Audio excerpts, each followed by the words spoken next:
Om Jnana Timirandhasya Jnananjana Shalakaya Chakshurmilitam Yena Tasmai Shri Gurave Namaha. Grahaya Paramam Gohyam Adhyatma Sangitam Yat Vayoktam Vachastena Mohoyam Vigato Nama. Arjuna said, by my hearing the instructions you have kindly given me about these most confidential spiritual subjects, my illusion has now been dispelled. Bhagavad-gita is Krishna Katha. There are two kinds of Krishna Katha. One is Krishnasya Katha, another is Krishna Vishaya Katha. Krishnasya Katha is that which is spoken directly by Krishna, instructions he gives, especially in Bhagavad-gita, and Krishna Vishaya Katha is that which is spoken about Krishna. Just like the Srimad Bhagavatam is mostly descriptions of Krishna, his different incarnations, how he creates, maintains, and destroys the material world, how he exists in the spiritual world. This is all given in a nutshell in the Bhagavad-gita and expanded upon in the Srimad Bhagavatam. This is all auspicious, Krishna Katha. Life is meant for Krishna Katha, speaking about Krishna, hearing about Krishna. So this Bhagavad-gita, Krishna has very kindly spoken through Arjuna to the whole world. Actually Arjuna, he's already liberated soul, pure devotee of Krishna. Whenever Krishna comes in any material universe, Arjuna is always present with him. He is his eternal associate. And Arjuna, wherever Krishna is there must be Arjuna. Yatra Yogeshwara Hari, Yatra Bharata Dhanurdhara. With Krishna, there's always his devotees. Krishna is not alone. Krishna always likes to be with his devotees. So Arjuna, he was apparently an illusion. But actually, he's a liberated soul. But he apparently became in some illusion. He was in the position of a conditioned soul like us. That means we are conditioned by Maya, by illusion, to think that I am this body. I am Italian, I am German, I am Indian, I'm a Brahmana, I'm a Kshatriya, I'm a supporter of Congress, I'm a supporter of BJP. These are all bodily designations which have nothing to do with the eternal spirit soul. So Arjuna was put into this illusion just so that Krishna would have the opportunity to deliver this Bhagavad-gita systematically, scientifically. All the doubts that Arjuna had, they're typical doubts of the conditioned soul, that he is deliberating what is the best thing for him to do, without realizing that the best thing for him to do is simply to surrender to Krishna. He's thinking in terms of his own benefit, in terms of his body, in terms of his family members, in terms of his material position.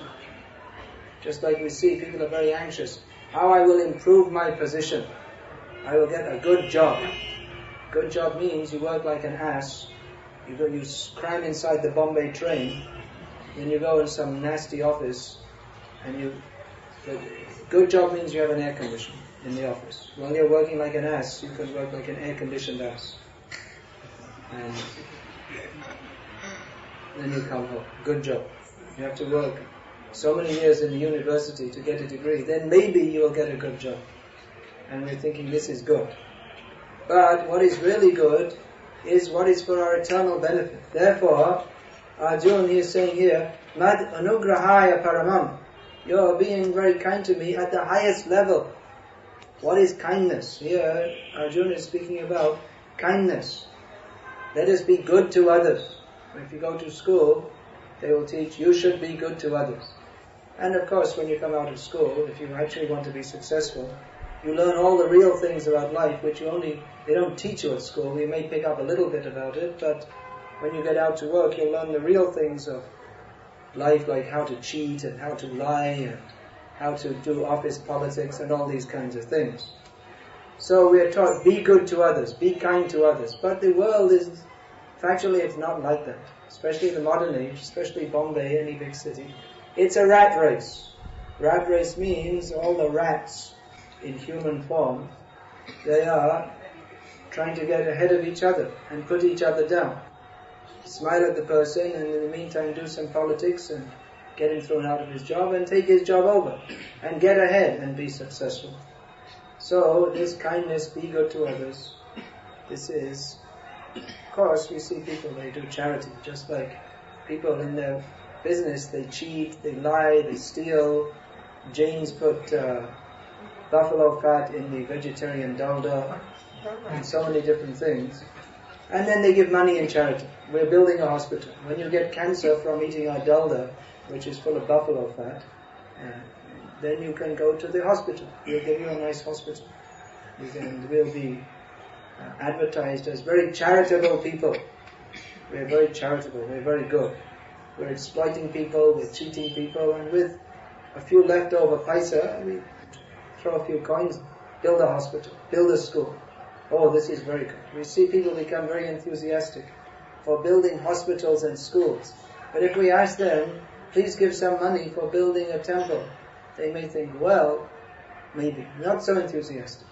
They're more enthusiastic. Why? Because they're thinking in terms of the body. How we will, such a good thing to build a hospital so that people, instead of dying in their home, they can die in some hospital with all tubes coming out of their body and cardiographic machine showing like this, like this, like this. Okay. Throw his body out to if he's a Parsi, throw him to the vultures. Otherwise, if he's a Muslim or a Christian, bury him. And if he's a Hindu, burn.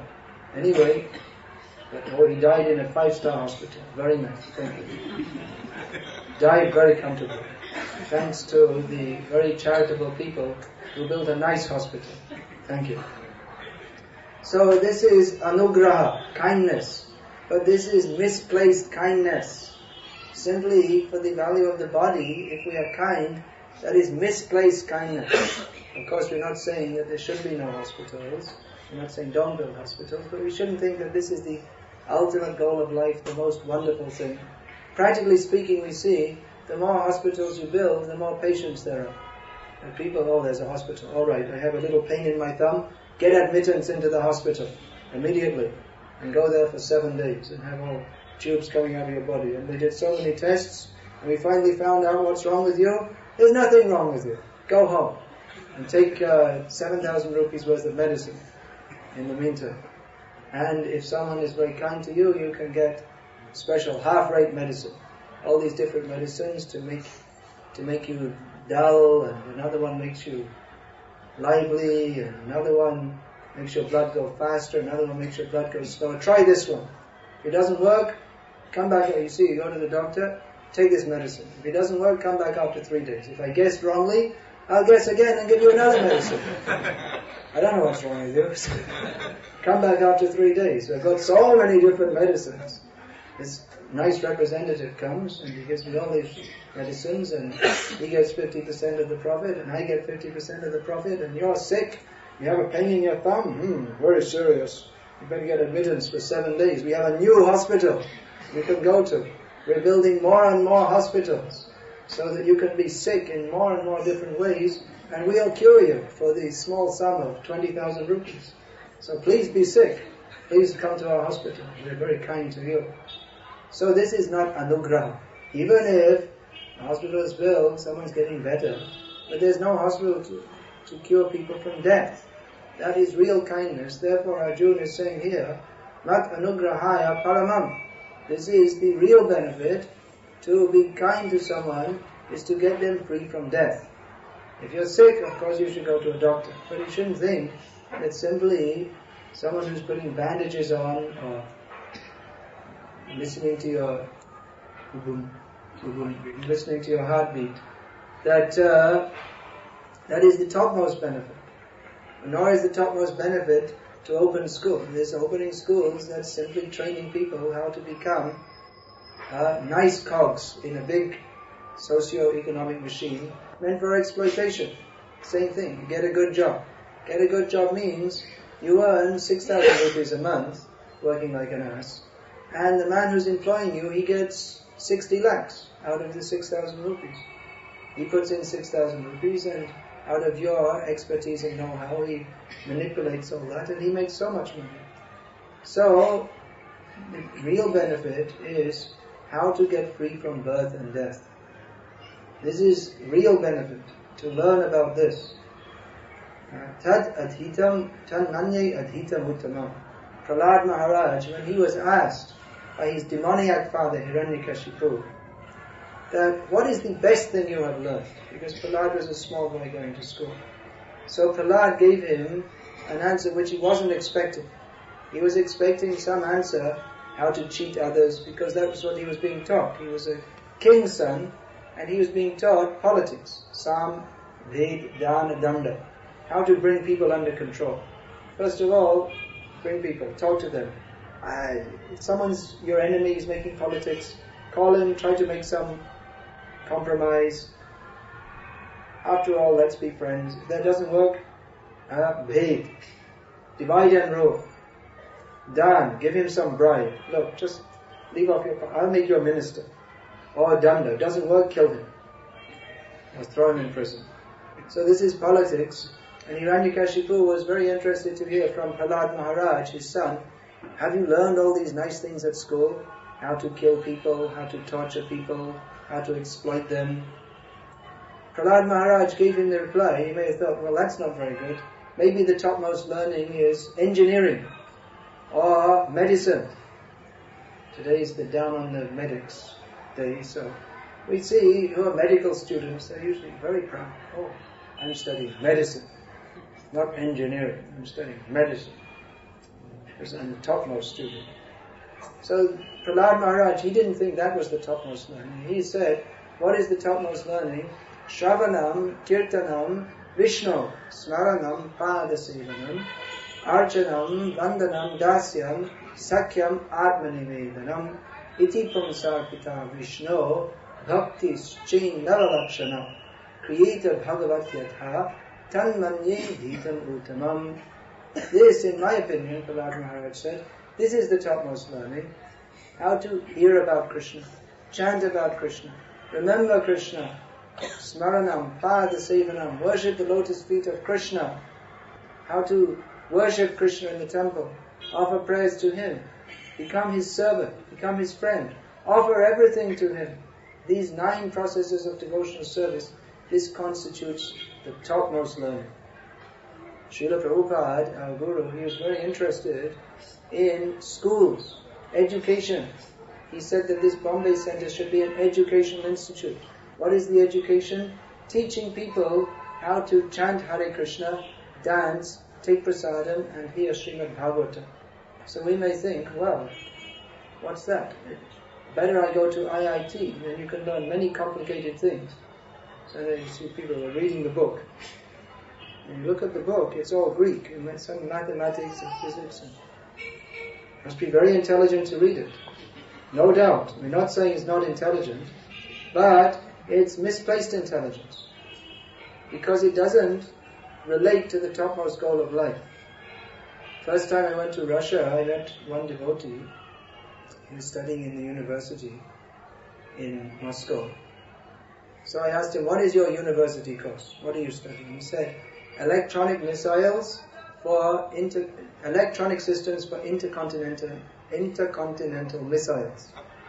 So, no doubt you have to be very intelligent, because if you do the wrong thing, just like sometimes the Americans, they made their calculations wrong, and when they lit their space rocket, when they sent it up, instead of going up, it just burned up right, instead of burning and taking them out into space, or wherever they're supposed to be going, it just burned up on the spot.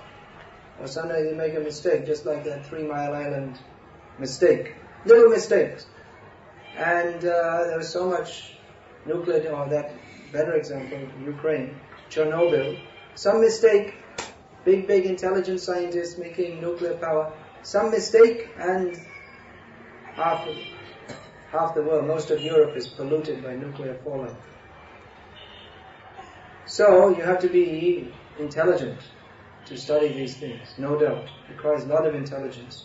But what is the ultimate purpose? What is that intelligence directed towards? That intelligence is direct. However great your nuclear missile may be, it's not going to save you from death. They have this whole idea. Defense ministry. Defense means how to make tanks, bombs, guns, chemical weapons, nuclear weapons, how to fight with others, how to attack others.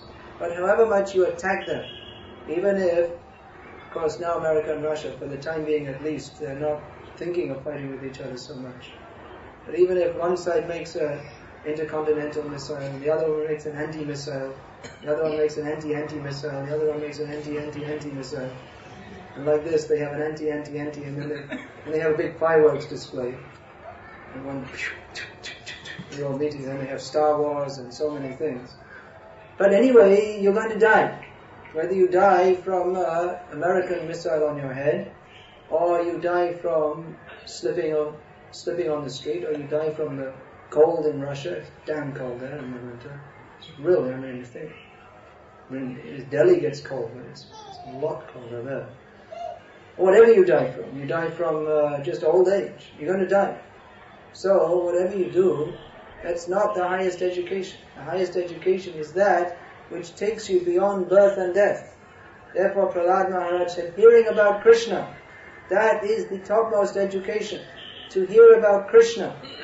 Why? Because by hearing about Krishna, you'll get free from birth and death. You might think, well, it's not so much intelligent. All you have to do is sit in here and hear how Krishna is creating the material. That also requires intelligence. It's not that there's not intelligence. This is a big myth that bhakti is only for foolish people. It's a fact that bhakti is so nice. It's natural. Just like breathing is natural. You don't say breathing is only for intelligent people. Breathing is for everybody. So, bhakti is for everybody because it's natural. It's just like it's for everybody. Having family relationships or friends, that's not for intelligent people or for less intelligent people, it's for all people because it's natural. So our relationship with Krishna, that is natural, therefore it's for everybody. It's for whether you, same thing, relationships with other people, whether you have a master's degree in socio-psychology and you study what relationships are, or whether you, just like everybody, they have their husband, wife, whatever, and they have some kind of relationship, whether it's good, bad, or mixed, whatever. But some kind of relationship is there. Whether you study it or not, it's a natural thing. So in the same way, our love for Krishna, it's a natural thing. We're all spirit souls. Krishna is the supreme spirit soul. Our love for him is natural. So, whether you're a simple person without much education, and you chant Hare Krishna in Kirtan, or whether you're a big philosopher, you can study that also. Actually, bhakti is for the most intelligent people. If you're really intelligent, then you should put your intelligence to study this. Because practically we see that what level of intelligence was there for studying bhakti. Nowadays people, they don't have so much intelligence. Just like previously, great acharyas, they used to walk village to village in this land. Nowadays if you go into villages, you don't find much educated people. The educated people are all in the cities. But in those days, there were hardly any towns anyway. Now urbanization is there. Everywhere, all the village people are coming to the cities. Big cities are coming up. Small towns are turning into big towns. Villages are all becoming urbanized.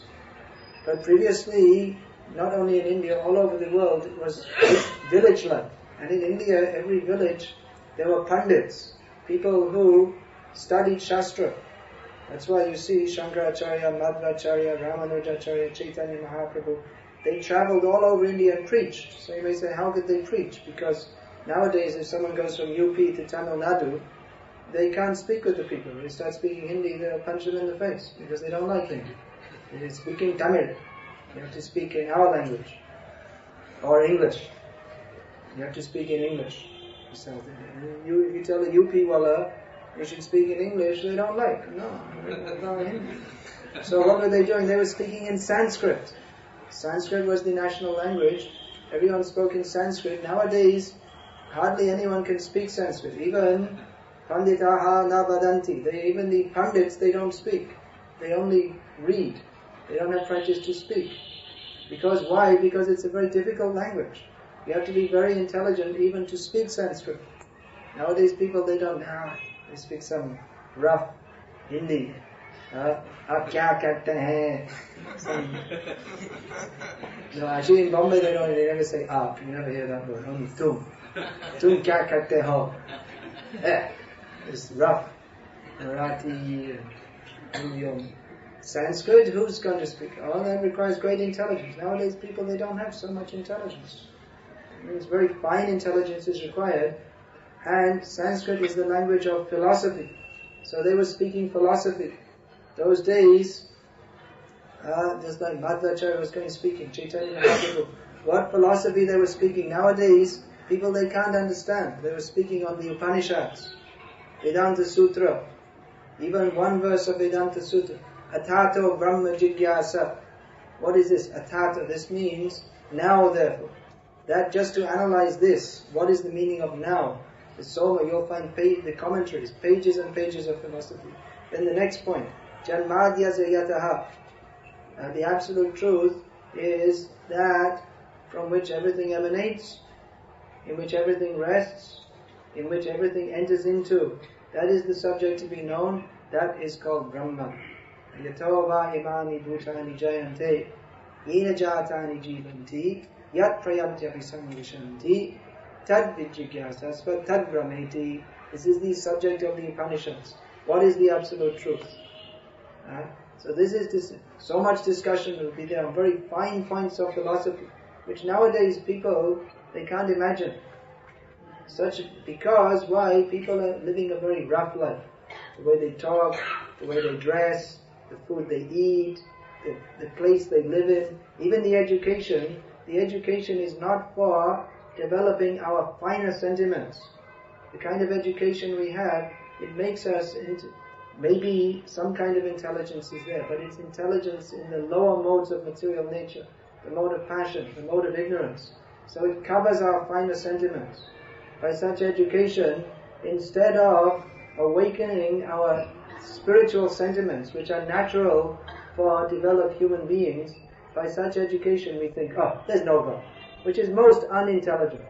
What? Not only is there no God, why should we think about such things? I'm not interested. Why don't you think, if you have such a big brain, that what is the source of everything? How is everything going on?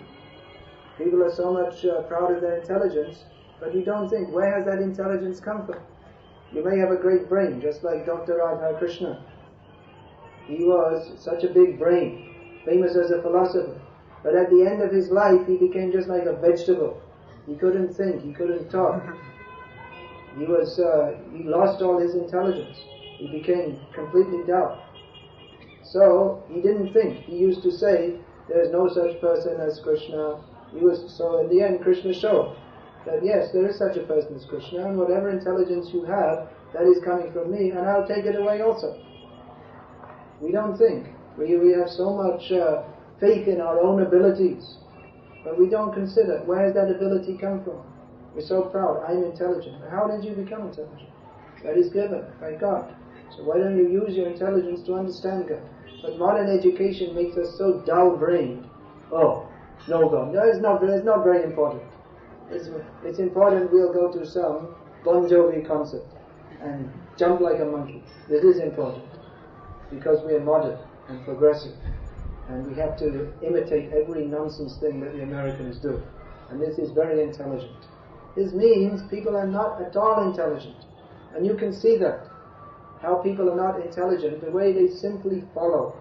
Just simply follow, just like animals. You see, if there's a group of goats, you push one in and all the rest will follow. They don't think why I should follow. Even they're being taken to slaughter. But he went, I should also go. So the same thing, everyone's doing fashion. Fashion means a group of fashion designers, the cloth, the textile merchants, the big people, they get together every 3 months.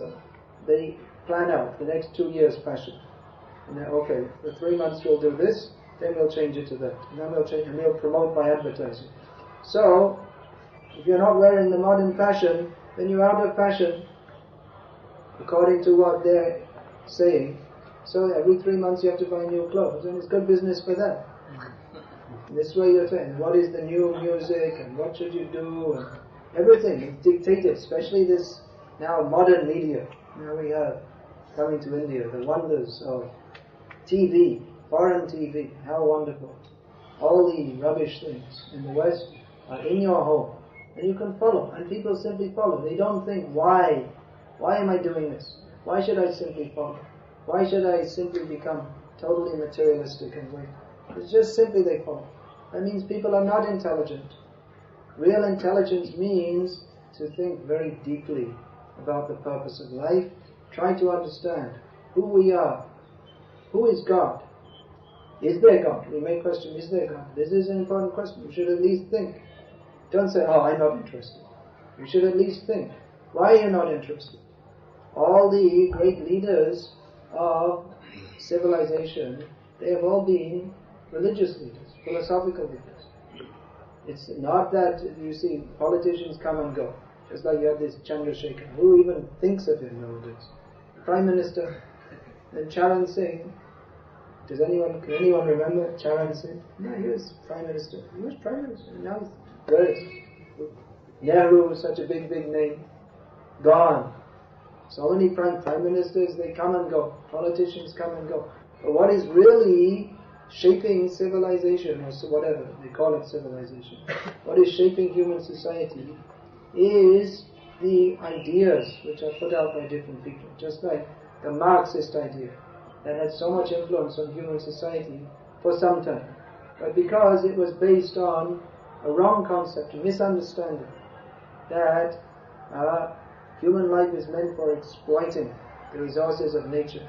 So, why should the capitalists exploit it all? Let's share it all out between us. So it's based on a misconception, therefore collapsed. So the real proper ideas, they've been given by those who know God, those who are messengers of God, and by God Himself, speaking Bhagavad-gita. Of course, it may be said, well, religion has so many bad effects in society. That's not true at all. Misuse, misunderstanding of religion, that may have bad effects. But the real questions which are being given and answered, who am I, who is God, what is my relationship with Him, that is given especially in the Vedic literatures. Because Ved means knowledge. It's not my opinion, someone's opinion. I think this, I think that. In my opinion, what does it matter what your opinion is? Who are you? You're a tiny little speck in a tiny little planet, in a tiny little universe. I think, in my opinion. So many different opinions. And they call this science. What they call science, it's only someone's opinion. Why is that? It's not science means it should be factual. But they simply have someone's opinion based on some research, and you find out to some time someone else comes up with another opinion, and all the scientists know this is a new fashion. Now we have, before we thought, I just saw in the paper a few days ago, we thought Jupiter was like this, but now we sent a spacecraft and we took photos, and now our opinion changed because we have new photos. And then they'll send some other thing and they'll take some more photos, and then their opinion will change again. So it's not science, it's simply some speculation based upon imperfect data. And even if you have all the perfect data, you may get your opinions wrong. Just like there are so many different theories, even in science, so many different theories. Even big scientists, some they say God created the world in 7 days. So many scientists in America, because the Bible says, they follow. And others say no, we don't believe it. And there are different theories. How the world came into existence. So it's all different opinions. But Ved is not someone's opinion based on their tiny intelligence. Ved means fact, knowledge, that which is a fact. That's why we see that the Vedic knowledge, it doesn't have to be revived every few days.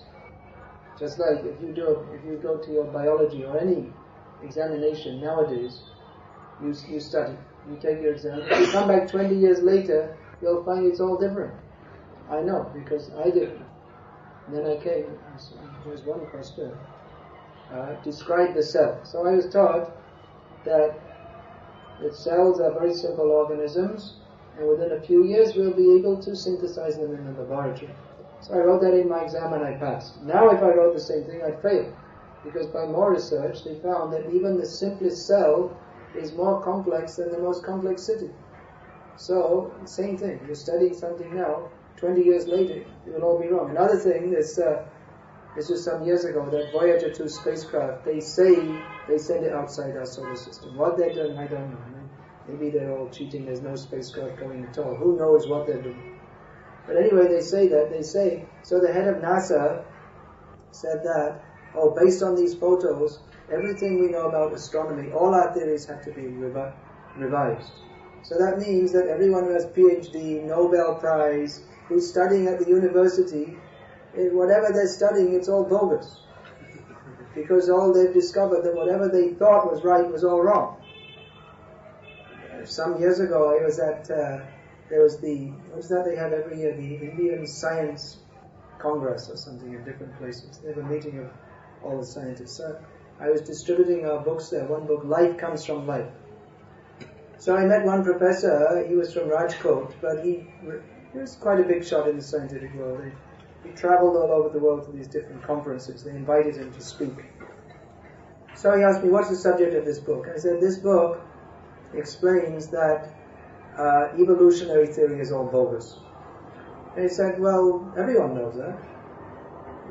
He said, so I asked him, well, why are you still teaching in the schools and colleges? He said, well, we didn't think of anything else to say yet, so we had to teach something. So we're still teaching evolutionary theory, even though we know that all the evidence is against it.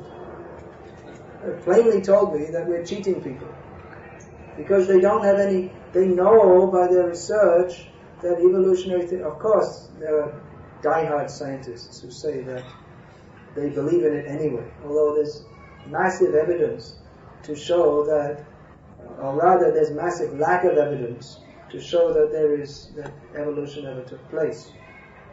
But anyway, as who was that? Einstein said that? No, maybe I can't remember. One of those big shot scientists. He said that scientific theories, they don't change by evidence being put. What happens is one generation of scientists die out, and the next generation who got the different facts, they take it up, because whatever people learn in their youth, they take it through their life, even if all the evidence goes against it. So this is so-called modern education. It's just myths, cheating, and anyway, it's completely devoid of substance. Substance means to understand what is the goal of life, how to attain it, who is God, why are we suffering in this world, how to get free from suffering eternally, how to get free from death. This is the subject of the Vedas. This is the subject of Krishna Katha. This is the subject of Bhagavad-gita. It doesn't change.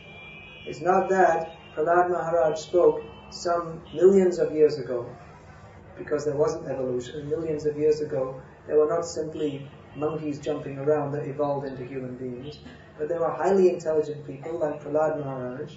So Prahlad Maharaj, he spoke, Shravanam Kirtanam Vishnu Tan Manye Adhitam Uttamam. This is the topmost learning. It hasn't changed. It's not that now we should do something else. Nowadays, instead of hearing and chanting about Krishna, we should do gymnastics, and that is the topmost education.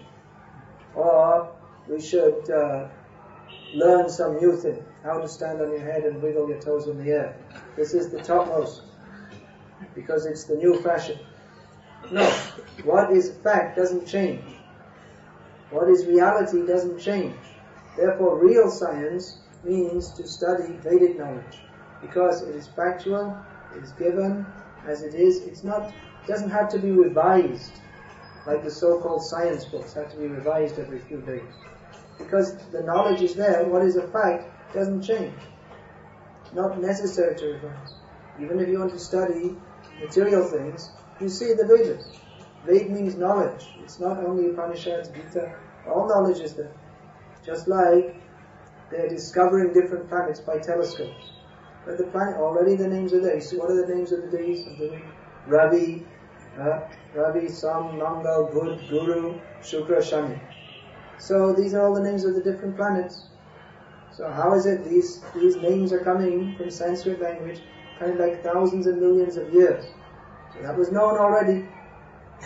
There are so many different things you take, just like the word Vimana, aircraft. It's not that the Wright brothers invented air travel.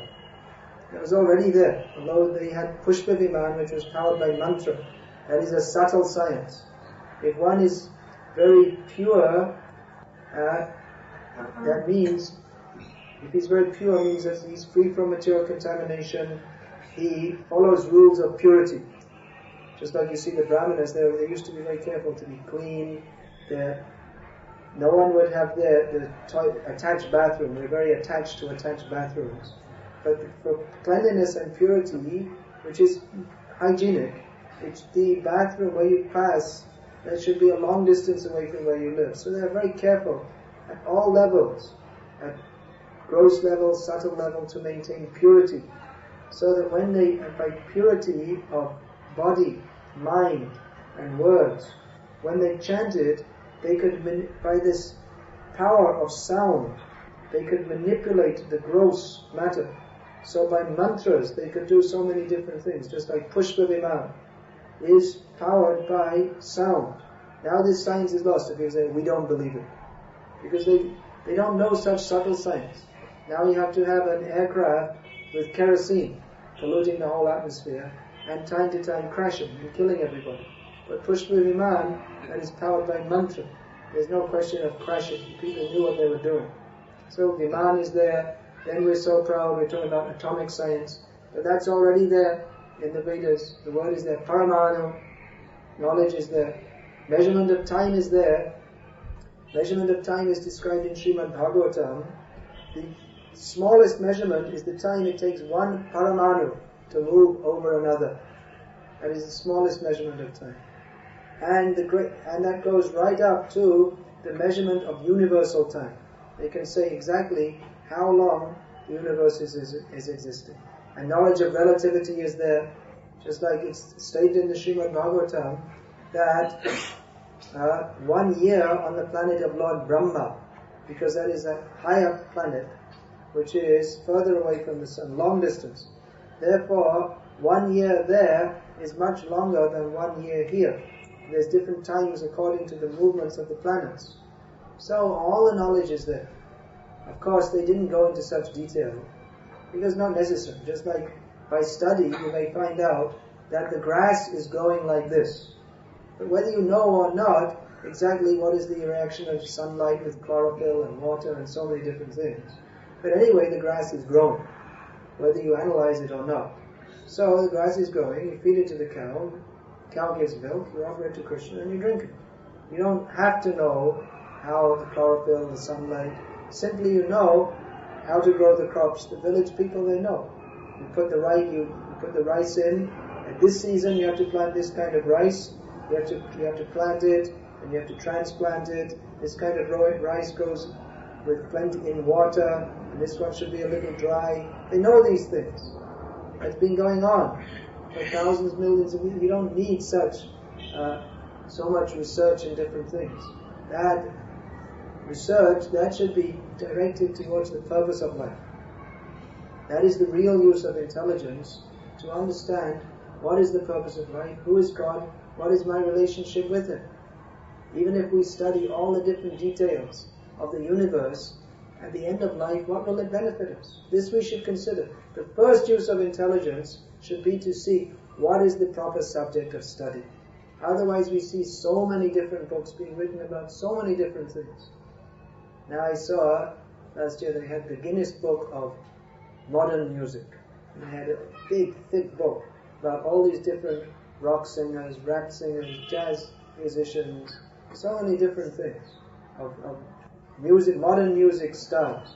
So someone with so much endeavor made this big, big book about all these useless, foolish people. So that is a misuse of intelligence. And there's so many things. You see, TV. How much intelligence is required?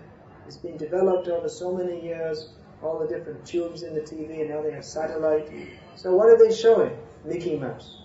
So much intelligence, so many intelligent people to show Mickey Mouse, or to show some cricket game in Sharjah, where some grown men are running around after a ball. Someone's throwing a ball, someone's hitting it with a piece of wood, and someone's ball, there we go. So, and it's coming live on TV. So much intelligence is used for what?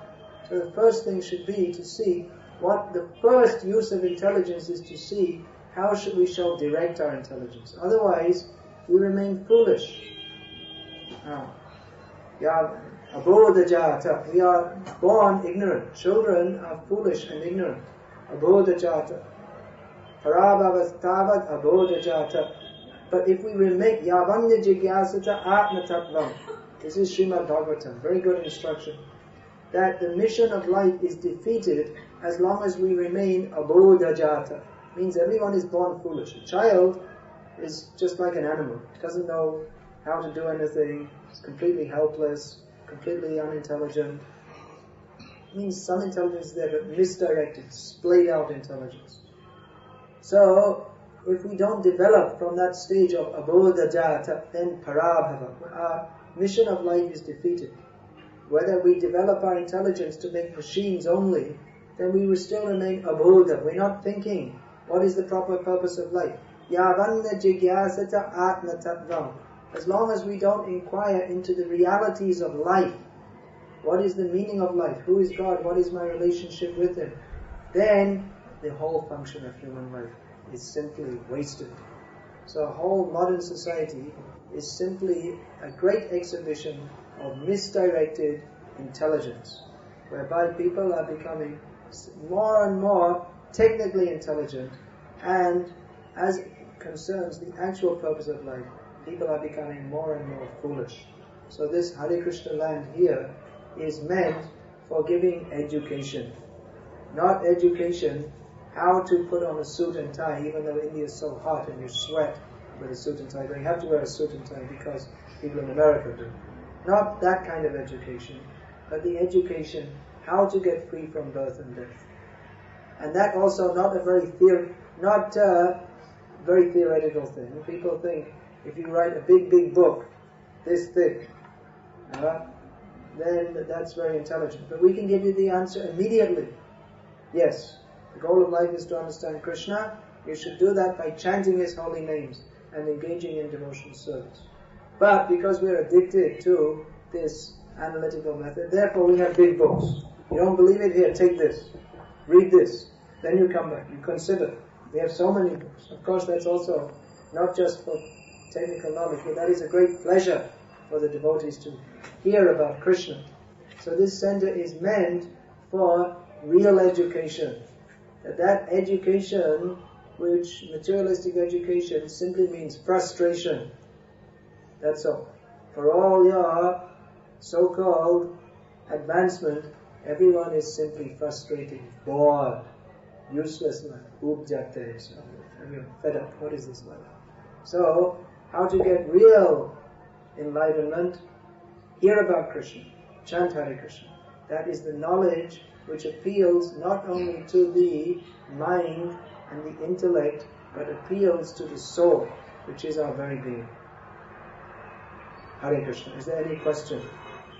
As you said, in this scientific world, we have to mentally speculate certain things. Yes. Mentalists, scientists are very proud of that word, speculation. Yes, this is my speculation. They're very